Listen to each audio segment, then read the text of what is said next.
Shabbat Shalom. Shabbat Shalom. Hoje é um Shabbat Gadol, ou um grande sábado. Por quê?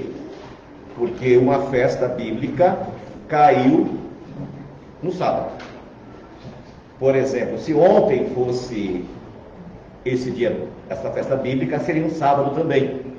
Se fosse amanhã, seria um sábado também. E quando coincide no sábado, é chamado Shabbat Gadol. Que festa é essa? É a festa dos tabernáculos, festa de Sukkot, festa das tendas. Quem foi que perguntou o que era Hag Samer? Hag Samer Sukkot. Feliz festa dos tabernáculos. E por coincidência, por nós estudarmos as porções da Torá conforme o calendário bíblico, houve a coincidência de nós estarmos estudando essa semana a porção que fala justamente da festa dos tabernáculos. A porção de hoje, o nome dela em hebraico é Emor, traduzido apenas fala. O Eterno, Jeová dos Exércitos, ele chegou para Moisés e disse: fale ao povo. O interessante é que nós precisamos aprender a ler a Bíblia. A Bíblia não é um romance, nem um livro histórico. É um livro de códigos espirituais. E essa paraxá é interessante porque diz: fale. É isso que eu quero. O falar aqui deve ser feito desta forma. Muitas vezes nós estamos acostumados a questionar os princípios de Deus. A Bíblia diz que nós não podemos acrescentar nada e nem tirar nada. Nós não podemos criar doutrinas. Nós não podemos inventar festividades. Nós temos que seguir o mapa, que é a palavra de Deus. E começa assim: disse ainda Jeová a Moisés: diga o seguinte aos sacerdotes, os filhos de Arão. Nós estamos em Levítico capítulo 21, versículo 1, vai até Levítico capítulo 24, versículo 23. Diga aos filhos de Arão: um sacerdote não poderá tornar-se impuro por causa de alguém do seu povo que venha morrer, a não ser por um parente próximo, como a mãe ou o pai, filho ou filha, irmão ou irmã virgem, dependente dele por ainda não ter marido por causa dela. Poderá tornar-se impuro. Não poderá tornar-se impuro e contaminar-se por causa de parentes por casamento. Uma curiosidade: ao sacerdote era levado algumas regras mais rígidas que para as pessoas comuns. Lembramos que rabino, roche, pastor, padre e etc. e tal, não são sacerdotes. O sacerdócio tinha um propósito. Ele representava Yeshua. Então ele não poderia se contaminar jamais. Ou seja, ele só poderia tocar no corpo de um morto se fosse pai, mãe, irmã se fosse virgem solteira, irmão, filho e filha. Deveria se preservar. Parentes por casamento ele não poderia tocar porque ele se tornaria impuro. E havia regras rígidas para que ele se purificasse. Por que disso? Porque Deus queria mostrar que o Messias que viria era puro. Não poderia ter contaminação nenhuma. Tinha que ser santo. Né? Os sacerdotes não raparão a cabeça, nem apararão as pontas das barbas, nem farão cortes no corpo. Serão santos ao seu Deus, e não profanarão o nome do seu Deus, pelo fato de apresentarem a Jeová as ofertas preparadas no fogo, ofertas de alimento do seu Deus, serão santos. Então o sacerdote, ele não poderia aparar a barba, as pontas. Não poderia cortar, também outro texto, a cabeça tigelinha. Por quê? Porque os pagãos tinham aqueles costumes. Os pagãos cortavam os seus corpos. Se vocês se lembram do que aconteceu com Elias e os 850 profetas de Baal, que a Bíblia relata que eles se retalhavam, gritavam, o sacerdote do Deus bendito não podia ter essa atitude. Ele tinha que ter uma aparência irrepreensível. As suas vestimentas eram majestosas. Então, quando ele aparecia na presença do povo, ele representava o Messias que um dia viria. Então havia um grande respeito pela postura dele. O único dia que ele tirava aquelas roupas espetaculares que ele tinha era no Yom Kippur. Aí no Yom Kippur ele colocava uma túnica de linho branca. E adentrava, e o turbante, e adentrava ao Santo dos Santos. Era colocado uma corda ao redor do seu abdômen. Por quê? Se caso ele morresse dentro do Santo dos Santos, ninguém podia entrar para tirar. Era puxado. Tão sério que era a questão da santidade. Infelizmente hoje a humanidade perdeu esse senso. E muitas vezes as pessoas julgam por baixo, como se todos fossem iguais. E não somos iguais. Nós temos que buscar uma santificação na presença de Deus. Este local, ele foi dedicado para honrar e louvar ao Deus bendito. Então eu não posso utilizá-lo para outra atividade.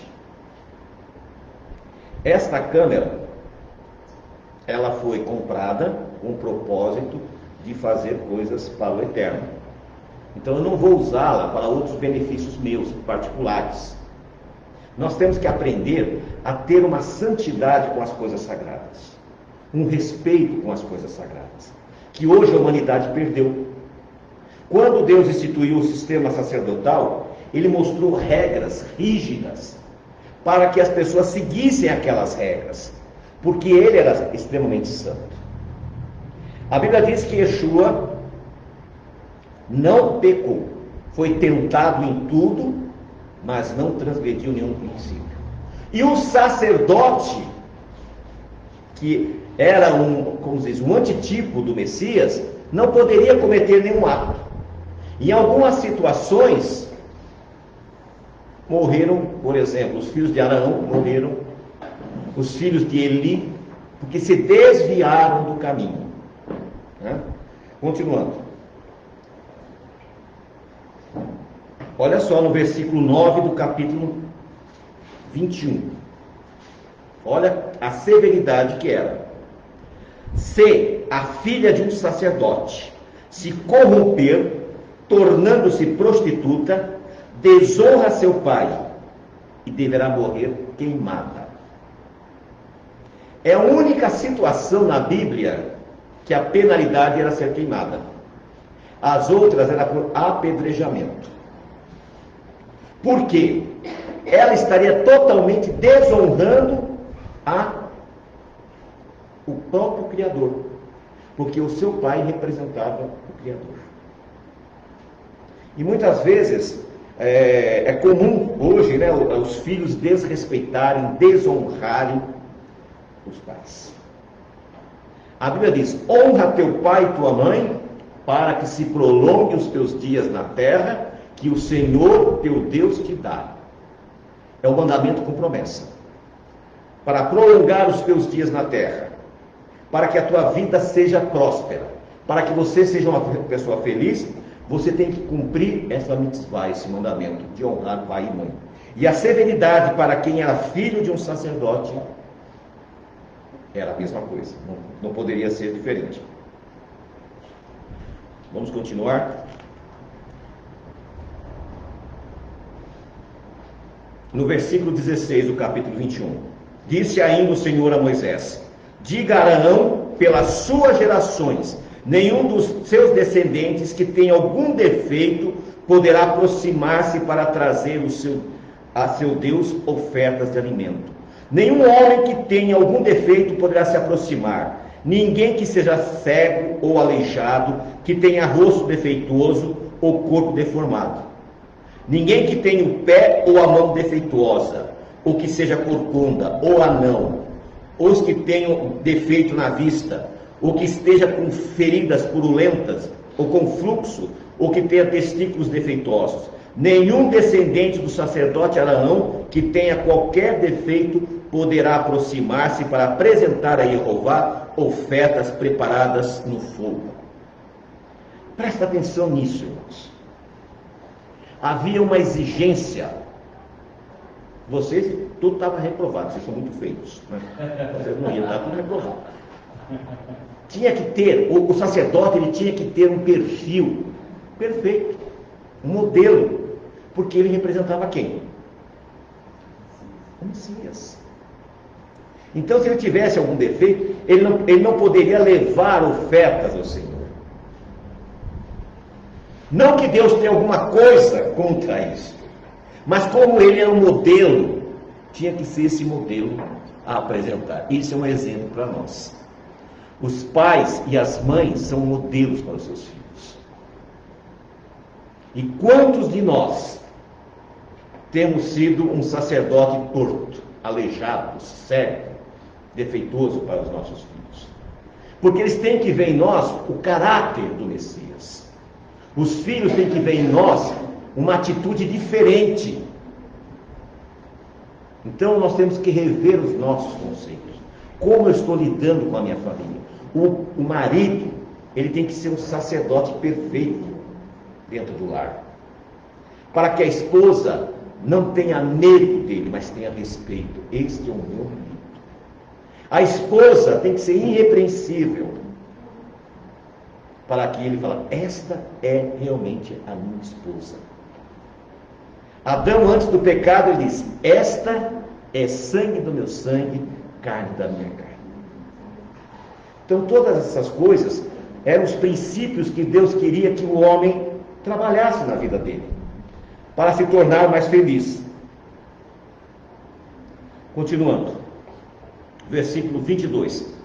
Poderá comer o alimento do Santíssimo seu Deus e também o alimento santo. Contudo, por causa de seu defeito, não se aproximará do véu, nem do altar, para que não profane o meu santuário. Eu sou o Senhor que o santifica.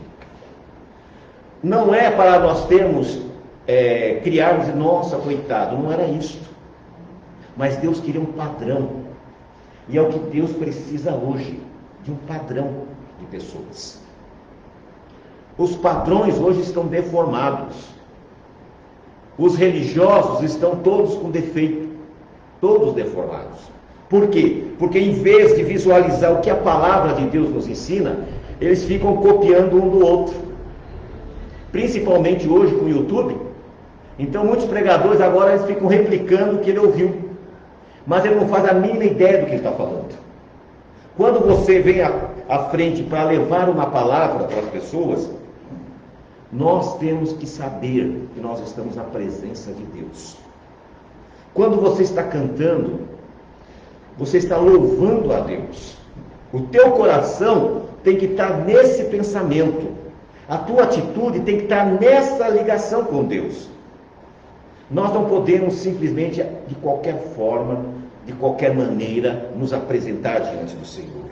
Havia uma preocupação muito grande com relação a isso. No versículo 24, foi isso que Moisés falou a Arão e a seus filhos e a todos os israelitas, que eles deveriam ter um padrão.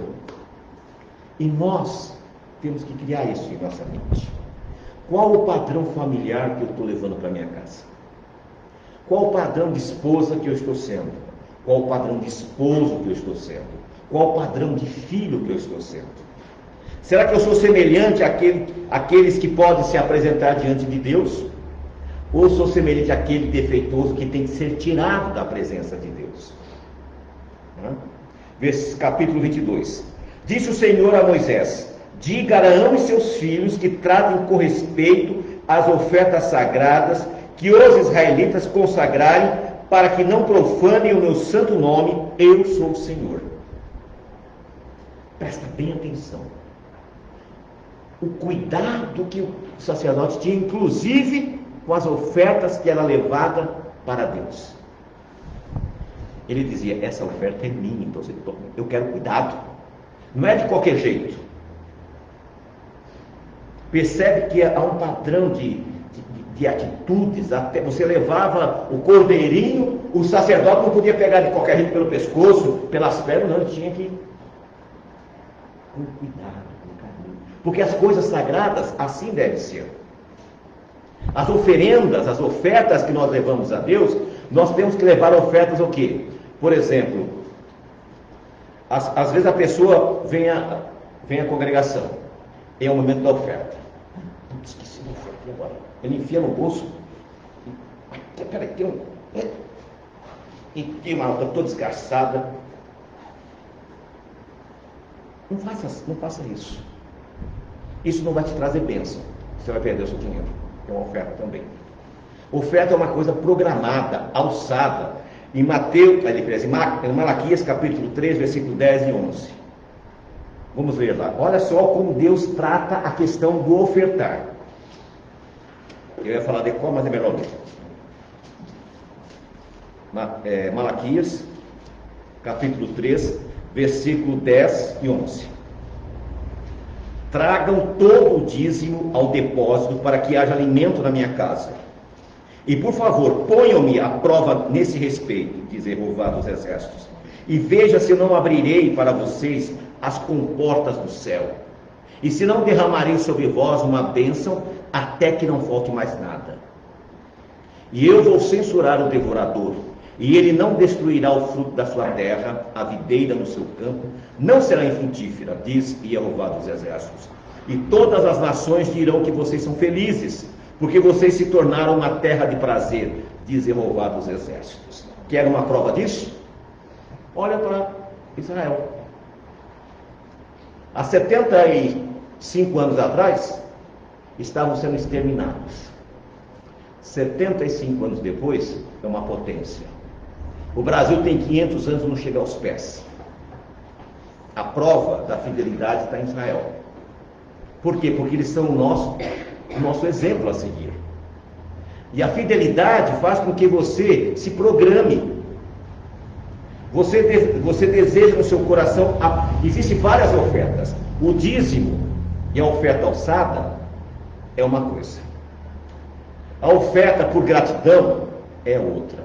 E nós vamos ver aqui, no versículo 22 do capítulo 22, prestem bem atenção. Não ofereçam ao Senhor animal cego, aleijado, mutilado, ulceroso, cheio de feridas purulentas ou com fluxo. Não coloque nenhum desses animais sobre o altar como oferta do Senhor, preparada no fogo. Então Deus, não adiantava você levar de qualquer jeito. O que significa isso? A pessoa, ela tem que ter um planejamento. Olha, eu tenho meu compromisso com Deus. Só que eu recebi uma bênção. Então eu vou agradecer. É uma oferta de gratidão. Esta oferta de gratidão é diferente daquela que é o compromisso bíblico. Então essa você pode estabelecer os limites que você quer fazer. Mas aqui não podia levar de qualquer jeito. Aí o que acontece? Hoje as pessoas confundem esmola com oferta. E a maioria das pessoas ficam esmolando mesmo, porque ele não sabe de fazer uma ligação com Deus. Ele não sabe se cumprir os seus compromissos com Deus. E aqui vocês perceberam que ele diz, por favor, na minha tradução está muito bacana essa tradução aqui. Por favor, me teste. É a única vez na Bíblia que aparece e dá liberdade de você testar Deus. Em outra situação, não. Então me teste. Veja o que eu posso fazer por você. Esse é um tema que normalmente eu não gosto de tratar, porque banalizaram tanto isso que as pessoas acabam confundindo. Mas eu não posso deixar de ensinar vocês para que você seja abençoado. Eu não posso ter uma congregação de amaldiçoados. Eu não posso ter uma congregação de desempregados. Eu não posso ter uma congregação de doentes. Porque toda a solução está na obediência a Deus, no cumprimento dos seus mandamentos. Quando nós ensinamos você a cumprir os mandamentos de Deus na íntegra, a tua vida vai prosperar. Mas as pessoas muitas vezes elas nos confundem ou confundem com outras pessoas que são mal intencionadas. Continuando a leitura. Então, para esta oferta, que era uma oferta para o sacrifício, tinha que ser perfeito. Agora, preste atenção, como oferta voluntária, um boi e um carneiro, no versículo, onde eu estou aqui? Versículo 23. Um boi ou um carneiro, um cabrito deformado ou atrofiado, você não podia. Mas no caso de cumprimento de votos, você não pode levar. Se é uma oferta comum, por exemplo, você tinha um boi lá que estava com um defeitinho, mas era uma oferta de gratidão, aquilo você podia. Agora, se era um voto, você tinha que levar uma oferta perfeita. Outra coisa, o que é voto? Você sabe o que é voto? Vocês entendem isso? Não? Quer saber? Vocês querem saber o que é voto? Vocês vão saber. O que é o voto? Você precisa alcançar um milagre. O milagre é aquilo que é impossível você fazer. Tem coisas que não dá para você fazer. E você quer alcançar um voto. Você quer alcançar aquele milagre que é necessário. Esse milagre não é, eu estou pensando em ganhar uma Ferrari. Isso não é bem aí, não é caminho. Mas você precisa resolver um problema que aparentemente é insolúvel. Então você vai e faz um voto a Deus. Desde que esse voto não quebre os mandamentos de Deus. Então você coloca na presença do Senhor e fala, eu preciso resolver essa situação. Só que as minhas forças, a minha capacidade não é suficiente. Se o Senhor realizar isto, eu vou te abençoar, a tua congregação, eu vou levar esta oferta como um voto. Só que essa oferta tem que ser uma oferta que realmente é uma coisa diferente. Então esse era o voto. Então quando o judeu ele tinha alguma coisa para realizar, o que ele fazia? Ele fazia exatamente assim. Nós temos que aprender isso. Infelizmente, algumas religiões usam isso de uma forma equivocada e errada. Mas é um princípio bíblico. Continuando no capítulo 23. Disse o Senhor a Moisés, diga o seguinte aos israelitas, estas são as minhas festas, as festas fixas de Jeová, que vocês proclamarão como reuniões sagradas. Agora ele vai começar a discorrer de quem é as festas? Do Senhor. E elas são o quê? Sagradas. A primeira festa qual é? Shabat, o sábado. Versículo 13. Em 6 dias realizem os seus trabalhos, mas o 7º dia é sábado, dia de descanso e de reunião sagrada. Não realizem trabalho algum, onde quer que morarem, será sábado dedicado a Jeová. Então nós temos quantos dias para trabalhar e desenvolver a nossa atividade? 6. Mas o 7º dia é do no capítulo 4. Estas são as festas fixas do Senhor Jeová, as reuniões sagradas que vocês proclamarão no tempo devido, a Páscoa do Senhor, que começa no entardecer do 14º dia do primeiro mês. Então, no primeiro mês do ano bíblico, no 14º dia, no entardecer, que festa que é? A Páscoa. No 15º dia daquele mesmo mês, começa a festa de Jeová, a festa dos pães sem fermento. Durante 7 dias vocês comerão pão sem fermento. No primeiro dia, faça uma reunião sagrada e não realize trabalho algum.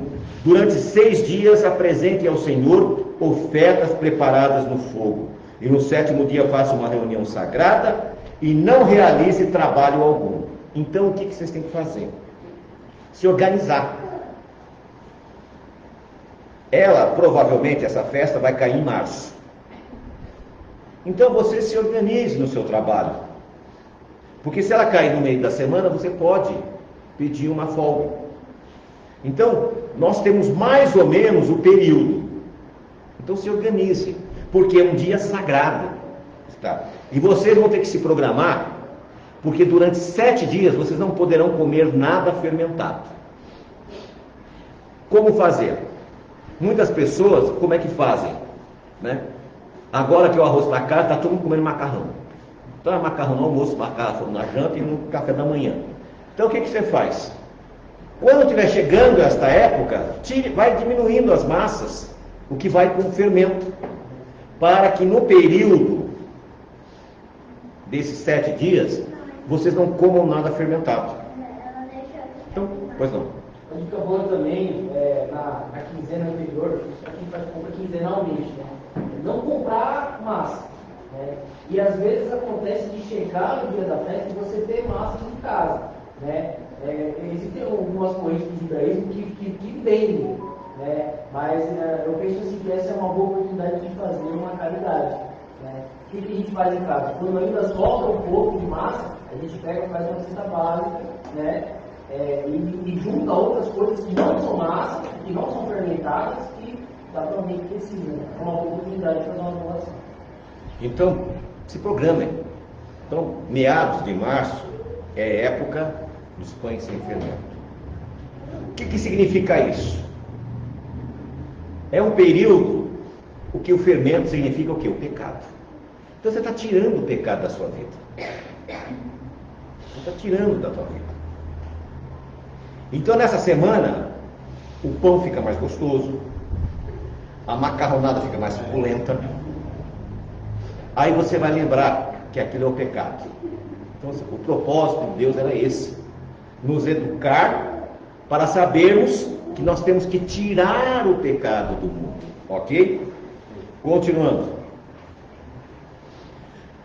Disse o Senhor a Moisés, no versículo 9: o dia seguinte aos israelitas: quando vocês entrarem na terra que lhes dou e fizerem colheita, tragam ao sacerdote um feixe do primeiro cereal que colherem. O sacerdote moverá ritualmente o feixe perante o Senhor para que seja aceito em favor dele. E ele moverá no dia seguinte ao sábado. Qual que é o dia seguinte ao sábado? Domingo. O que aconteceu aqui? Olha que interessante. Yeshua morreu na quarta-feira. Ficou quantos dias na sepultura? 3 dias e 3 noites. Segundo Mateus capítulo 28, ressuscitou ao sábado, ao pôr do sol. E no domingo ele se apresentou ao Pai como primícia, cumprindo esse preceito. Não foi de manhã que ele encontra com Maria Madalena e diz: não me toque porque eu não subi ao Pai ainda? Justamente para que esse ritual que era feito, de levar o cereal, era feita a colheita, mas ninguém podia usufruir daquela colheita. E era levado e colocado diante do Senhor. Então, isso, o que significa? Que nós temos que saber priorizar as coisas sagradas. As primícias devem ser o quê? Feitas. Outra coisa, aqui também nos dá uma lição. Quando nós recebemos os nossos recursos financeiros, nosso salário, aí nós pagamos todas as contas. E se sobrar, é para Deus. É assim que funciona? Não. Primeiro separa do eterno. E com certeza vai sobrar muito mais para que você possa cumprir os seus compromissos. Vocês conhecem a história de Colgate, do Colgate? O senhor Colgate, ele, nos Estados Unidos, no século XIX, ele começou com uma pequena fábrica de sabão.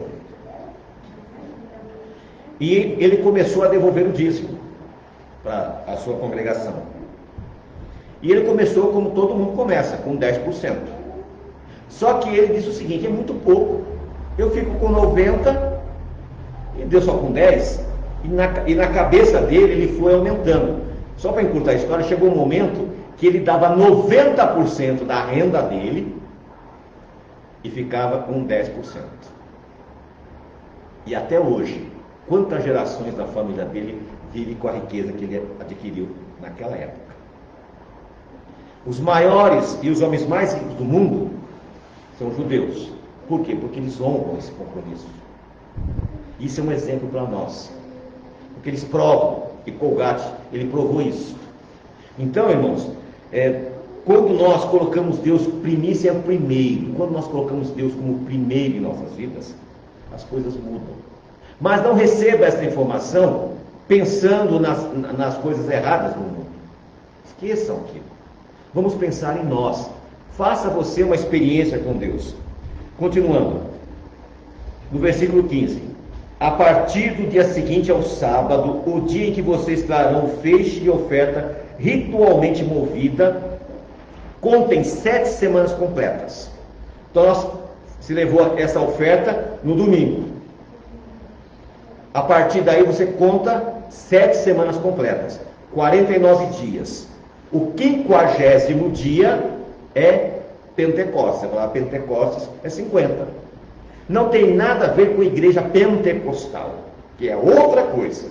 Tem nada a ver com Pentecostes. Ou, em hebraico, como é que chama?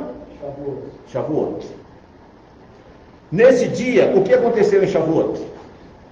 Vocês se lembram? A outorga, eles receberam a Torá. Nesse dia, os discípulos de Yeshua receberam a capacitação para ensinar a Torá.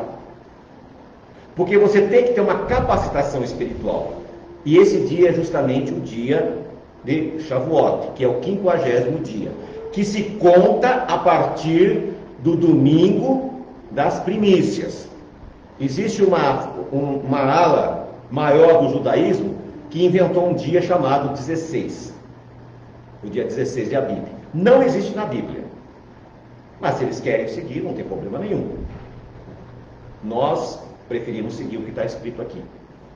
Nós somos bereanos. Nós gostamos de conferir para ver se realmente está escrito isso na palavra de Deus. Continuando, versículo depois de Shavuot. Então nós temos aqui quantas festas nós contamos? Nós passamos. Qual foi a primeira? Pães ázimos. A Páscoa é o sacrifício de Pêssar, é Páscoa, não é a festa. A festa dos pães ázimos. A outra festa? Shavuot. E agora, e a última festa desse ciclo de 3? Está faltando uma. Não, ainda não. São 3 festas. Vamos lá repetir a lição. Nós temos a Páscoa, nós temos a festa das semanas, né, que é a Shavuot, mas são 3 festas. O sábado, ela é considerada festa, só que essa é semanal. As outras são as festas, as festas consideradas, que mês que é? Nesta época, Israel, o que é? Da primavera. Então, as festas da primavera. Agora nós vamos entrar nas festas de outono. Lá para nós é verão, para eles é outono. Qual é a primeira festa de outonal? Ela se encontra no versículo 23. É a festa do quê? Disse o Senhor a Moisés: diga também aos israelitas, no primeiro dia do 7º mês, vocês terão um descanso, uma reunião sagrada, celebrada com toques de trombeta. Não realizem trabalho algum, mas apresentem ao Senhor uma oferta. Esta festa das trombetas, ou festa da aclamação, ela acontece em que período? Nós passamos recentemente agora. Ela é no 7º mês, no primeiro dia do 7º mês. E a única festa da lua nova que coincide que é um sábado. que é um dia de sábado não semanal, é um dia de descanso bíblico. Pode cair qualquer dia da semana. Mas vocês perceberam que só fala isso? Fala que é o primeiro dia do 7º mês, que é para tocar trombetas. Tem mais alguma coisa aqui? Existe uma ala também do judaísmo que celebra o Ano Novo. Nós não, nós celebramos em março, que é o mês de Abib. Mas aqui não diz nada que se refere ao Ano Novo. Outro detalhe, nesse período de trombetas, o que o apóstolo fala em Tessalonicenses? Vamos ler lá? 2 Tessalonicenses.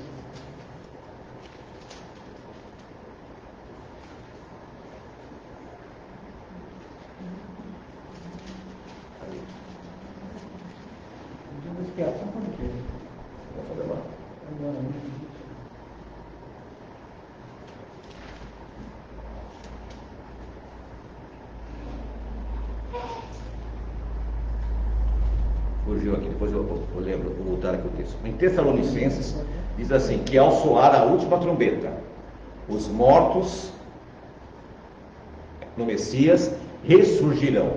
Então a festa das trombetas, pois não. 1 Tessalonicenses, capítulo 4, versículo 16, obrigado.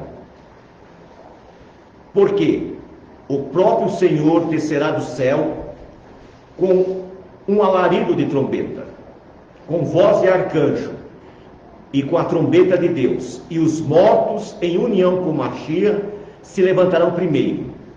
Depois nós, os vivos que sobrevivermos, seremos arrebatados junto com ele nas nuvens, para encontrar com o Senhor no ar, e assim estaremos sempre com o Senhor. Portanto, consolem sempre uns aos outros com essas palavras. Então a festa de trombeta lembra a volta de Yeshua, a ressurreição dos mortos, a transformação dos vivos e o arrebatamento, para que onde esteja o Senhor, todos nós estejamos. Agora nós vamos descobrir aonde ele está. Então vamos lá. Zacarias, aonde ele vai estar? Porque muitas pessoas acreditam que nesse momento eles vão para algum lugar no cosmos, né? Alguns acreditam que vão morar em algum lugar do céu. Vamos ver se é verdade. Vejam, está chegando o dia que pertence a Jeová, quando os seus bens serão repartidos no seu meio como despojo. Ajuntarei todas as nações contra Jerusalém para a guerra. A cidade será tomada, as casas serão saqueadas e as mulheres serão violentadas. Metade da cidade irá para o exílio, mas o restante do povo não será eliminado da cidade. E Jeová sairá para guerrear contra essas nações, como ele luta num dia de batalha. Versículo 4. Presta bem atenção. No versículo 3 fala que é o próprio Jeová que vai fazer a luta. No versículo 4, naquele dia, seus pés estarão sobre o Monte das Oliveiras, que fica diante de Jerusalém, ao leste. E o Monte das Oliveiras será partido ao meio, de leste a oeste, formando um vale muito grande. O versículo 4 fala do Messias. Vocês se lembram quando, no final dos 40 dias, depois de Pentecostes, que Yeshua estava no Monte das Oliveiras, e 2 anjos aparecem e dizem: varões galileus, o que vocês estão olhando?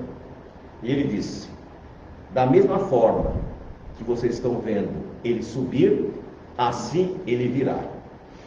Então, no versículo 4 de Zacarias, Yeshua aparece. Todos os salvos de todo o planeta, milagrosamente, vão ser arrebatados e levados para onde? Jerusalém. Alguns religiosos acreditam o contrário, acreditam que vão subir e vão lá para o céu. Só que a Bíblia diz que Yeshua volta.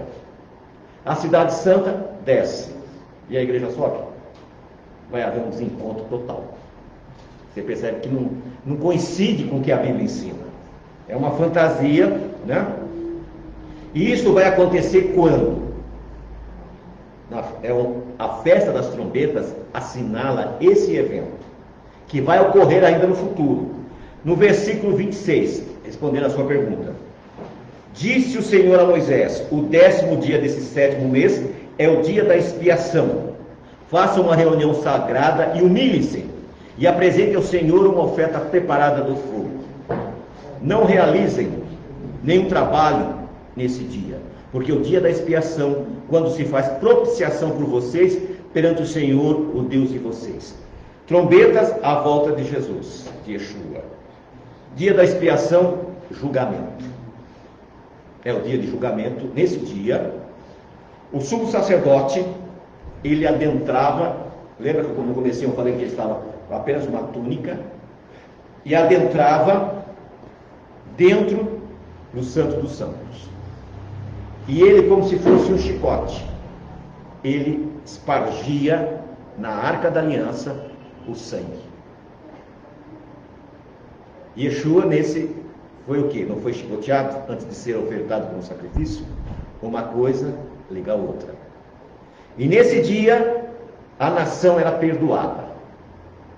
Todos que estavam se humilhando na presença de Deus, todos que estavam ali clamando por misericórdia, eram perdoados. Ok? Então isso era no dia da expiação. No versículo 33, a festa das cabanas, o tabernáculo, ou Sucote. Por isso que nós fizemos aqui a nossa cabaninha, nossa tenda de tabernáculo. Ela é frágil, porque eles ficaram 40 anos no deserto, né, com tendas, e ali eles eram protegidos dia e noite. Isso faz com que nós entendamos que mesmo na fragilidade, mesmo nós nos sentindo frágil, Deus nos protege. Muitas pessoas colocam a sua confiança no braço, na sabedoria, no dinheiro, na família, quando nós temos que colocar em Deus. Durante a noite, uma nuvem de fogo ficava sobre o acampamento. Por que uma nuvem de fogo? Porque no deserto, durante o dia, 40 graus. À noite chega a 0. É uma loucura. Então, durante a noite, Deus trazia o calor para aquecê-los. Durante o dia, a nuvem os protegia do sol constante. E isso é para que você entenda que quando nós adentramos em tabernáculos, nós estamos sobre o quê? Sobre a proteção de Deus. Esta festa simboliza que nós somos protegidos por Deus. Mesmo numa situação de fragilidade, uma situação de vulnerabilidade, quase não saiu, uma situação vulnerável. É isso aí. Mesmo nessa situação que ele acabou de falar, não é? Depois você corta essa parte, viu? Coloca uma musiquinha mais alta para não escutar. Corta essa parte também. Aí o que acontece? Mesmo numa situação de estarmos vulneráveis, Deus nos protege. É para isso que serve a festa dos tabernáculos. Para nós tomarmos vergonha e pararmos de ficar com medo, nos acovardarmos. Quando você tem uma aliança com Deus, quando você entra em aliança com o Senhor, você não tem que se preocupar com essas coisas. Durante 40 anos eles ficaram no deserto. Ali nasceram as crianças cresciam, e Deus providenciava a roupa, Deus providenciava a água, Deus providenciava o maná. Diz que o maná era interessante, preste bem atenção.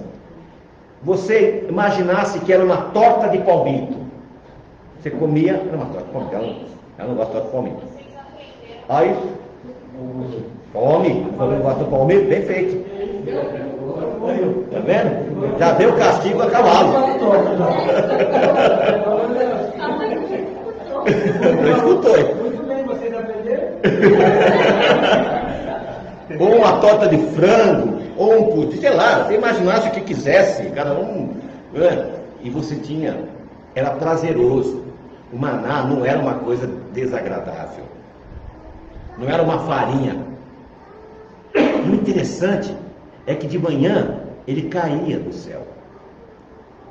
A Bíblia diz que Yeshua é o pão que desceu do céu. Ele era o maná, ele alimentava aquelas pessoas. E as pessoas colhiam. Só que tinha um detalhe: você podia colher apenas aquilo que você podia comer no dia. Se você quisesse guardar para o dia seguinte, criava bicho. Apenas na sexta-feira você pegava uma porção dobrada, porque no sábado não caía.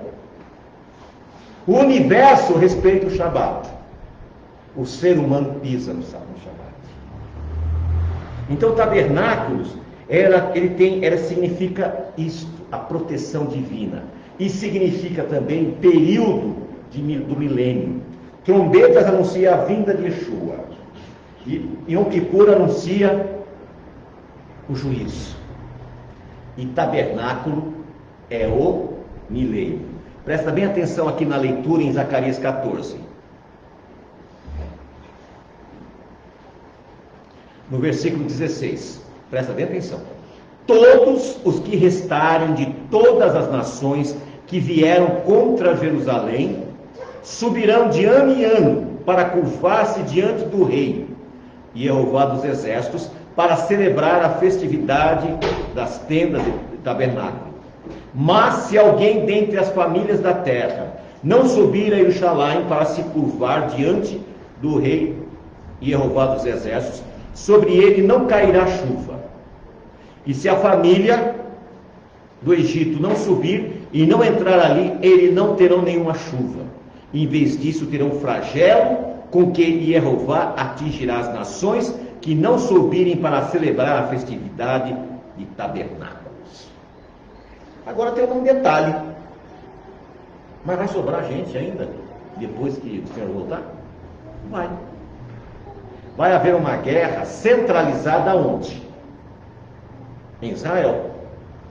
As nações vão se unir, tipo Nações Unidas, a mandar a OTAN, e vão atacar Israel.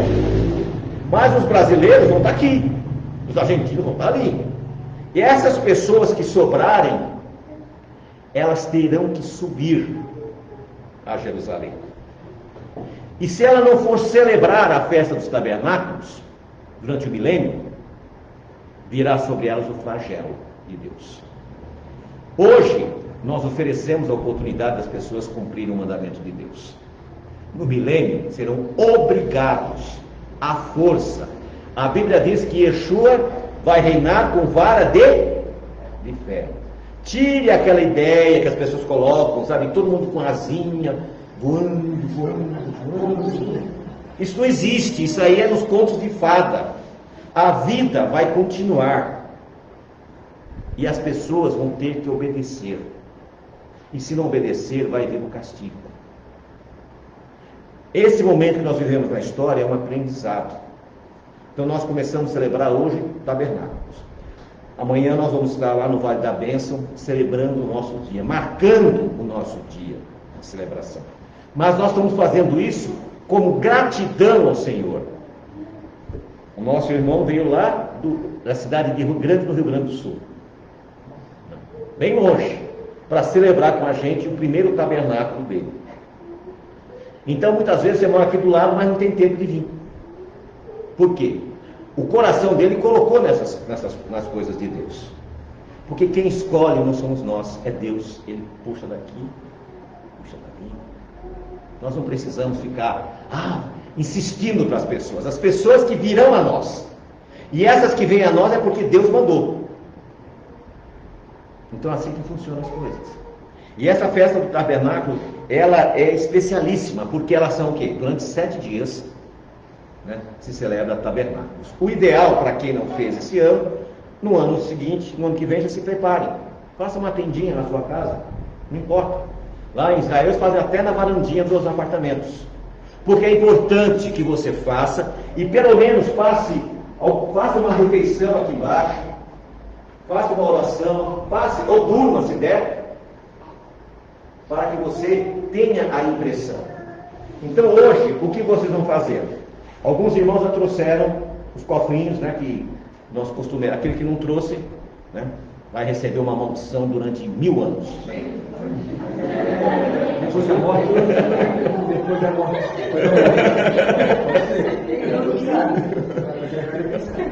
Então o que você faz?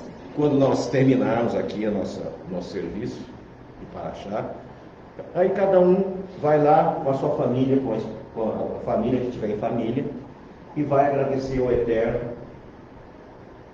né, pedindo que Ele dê bênçãos para a sua família. Se tiver alguém com problema de saúde, tem lá, né, a Gabi, vamos orar pela vida dela. Eu tenho muitas experiências a relatar em tabernáculos. Deus tem abençoado muitas vidas. Então esse é o momento de você ser abençoado. Se você trouxe a sua oferta, o seu dízimo, então você vem. Se você não trouxe o seu cofrinho, é 1000 anos de maldição. Aí você coloca aqui a sua oferta e você vem e agradece a Deus, pede a Deus um milagre, aquele milagre que você está precisando. Então tabernáculos é para isso, é bênção. Durante 1000 anos Deus vai cuidar da gente. Durante 1000 anos a Bíblia diz que nós seremos reis e sacerdotes. Então durante 1000 anos Deus vai cuidar. Então hoje nós estamos dando um exemplo do que é. Nós queremos que vocês aprendam a serem pessoas prósperas na presença de Deus, que as bênçãos de Deus possam fluir, porque muitas vezes o que acontece? Parece que as coisas não acontecem na nossa vida, sabe? Acontece com todo mundo, mas não acontece com a gente. Mas por quê? Porque você não apertou o botão corretamente, você não ajustou. E as festas têm esse propósito. No Yom Kippur nós jejuamos. Com qual propósito? Dieta? Não. Para nos humilharmos na presença do Senhor, para pedir o perdão, não para sermos salvos, porque nós já somos salvos. E Yeshua já pagou o nosso pecado. Ele já expiou o nosso pecado. E nós temos que ter o quê? Gratidão. Aqueles que estão na aliança com o Senhor, já estão sob as bênçãos do Senhor. Outra coisa, amanhã nós vamos passar pelo Mikve. Lá tem um lago de águas correntes. Então quem quiser passar pelo Mikve, tira aquela ideia de batismo cristão. Não é aquilo. O Mikve é o batismo da purificação e da entrada na aliança com Deus. Então, tira aquela ideia, né? Aquilo ali não é exatamente o que tem que ser feito. Por exemplo, Yeshua não passou no Mikve com João Batista? Ele precisava passar? Mas como é uma ordenança bíblica, ele cumpriu esse mandamento. É óbvio que aquele que não estiver pronto, que não entendeu, não faça. É melhor falar, eu estou meio confuso. Por quê? Para colocar a mente no lugar. Então a gente tem que respeitar esse aspecto de cada um. Parte no começo, né? Exatamente. Por quê? Eu sempre passo. Porque se tem uma pessoa que comete erros durante o ano, sou eu. E que não deveria. Entendeu? Às vezes eu perco a paciência. Então aquele momento é um momento de purificação. Que eu quero me apresentar diante do Senhor. A Bíblia diz assim, caindo e levantando, pai. Eu caio e levanto. Não sou santo ainda. Oxe. Por quê? Não, estou tentando. Estou tentando, pai. Como não estou conseguindo, eu vou lá e passo comigo aqui. Então amanhã eu vou ser o primeiro a passar. Entendeu? Amanhã eu vou tentar, porque... mas a Bíblia diz, caindo e levantando. Eu sou vivo caindo, preciso levantar um dia. Então eu vou levantar amanhã. Então é o momento de eu entrar em aliança com o Senhor. E o que é gostoso é que a gente sai leve, né? Mais ou menos pesado, porque a alma é meio pesada, sei lá, mas a alma sai leve, né? A gente sai com a alma leve. Se tiver frio, o irmão Josias vai fazer com vocês. Se tiver calor, eu faço, né? Porque ele prefere. Ele prefere, né? Ele é a bucha de canhão, porque essa parte a gente vai cortar mesmo, não tem problema. Essa aqui para lá você corta. Quando está frio, aí ele fica lá. Agora, se estiver quente, aí pode deixar que eu faço, porque eu sou uma pessoa muito generosa. Sou muito generoso. Então, irmãos, nós precisamos entender isso. Nós cometemos atos. Lá em Israel, perto do templo, havia vários tanques. Então a pessoa, toda vez que ela ia a Jerusalém, ela se banhava no rio, para entrar e purificar na presença do Senhor. Aí a igreja cristã, erroneamente, criou essa ideia, que eles não entenderam o que Paulo disse. Paulo diz assim: uma só fé, um só batismo. A que fé ele se refere? A Bíblia, a Torá. Quem cumpre a Torá. Se você não cumpre a Torá, é uma fé falsa. Que você pode ter cometido. A maior parte da minha vida eu tinha uma fé falsa. Então, não é essa a fé que a Bíblia está dizendo. A fé que está dizendo é quando você entra em aliança com Deus, você cumpre os mandamentos, você cumpre os princípios de uma forma objetiva, consciente, de agradecimento. Então todos nós estamos amanhã convidados, não fiquem chateados, aquele que ainda está com dúvidas, não fique chateado, fique em paz, você não vai perder a sua salvação por isso, você não vai sofrer por isso, porque é como um casamento com o Messias.